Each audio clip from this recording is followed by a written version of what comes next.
مامۆستایانی زانکۆ و توێژەران و چالاکوانانی کۆمەڵی مەدەنین کۆبوونەتەوە بۆ گفتوگۆکردن لەبارەی بنیادنانی سیستەمێکی حکومڕانی هاوچەرخ لە هەرێمی کوردستان و گەرنتی مافی پێکاتەکان تێیدا.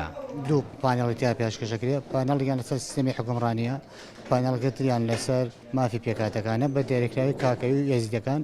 ئامانجمانە ئەو پێکاتان لە هەرێمی کوردستان ناو پەرلەمانی کوردستان سەر بە خۆی خۆیان وەرگرن، هیچ لایەنێکی سیاسی بە تومەحی سیاسی بەکاریان نێنێ و لە پاڵەوانشا مافی کاکەوی یەزیدەکان دیاری بکرێ.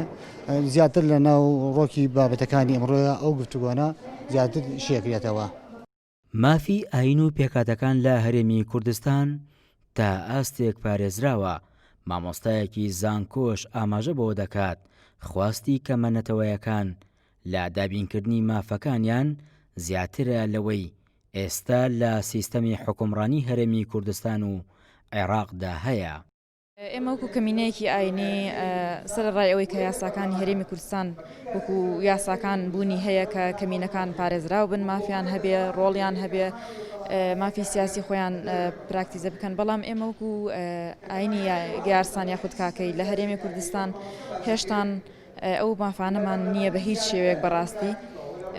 کەمترین مافەکان کە ئەوەی لە نەتەوەی گرتوەکانش دیاریکراوە مافی بوون و مافی ناسنامە و بەشداری سیاسی، ئەمە هیچ کام لەو مافانە هێشتان لە هەرێمی کوردستان بۆمان بەرجەستە نەکراوە. نە نوێنەری ئاینیمان هەیە، نە لە پەرلەمانە نوێنەرمان هەیە، بە هیچ شێوەیەک ئێمە نەناسراوین، تەنانەت بە شێوەیەکی فەرمیش وەکو ئاینێکی فەرمی کە خاوەن مێژویەکی زۆر کۆنین هێشتان و بە فەرمی نەناسراوین. بەو پێی هەرێمی کوردستان تاکو ئێستا خاوەنی دەستور نییە، بۆیە شوناسی سیستەمی حکومڕانیەکەی ڕوون نییە کە پەیڕەوی سیستەمی پەرلەمانی یا سەرۆکایەتی یاخود ئاوێتەی هەردوو سیستەمەکەیە.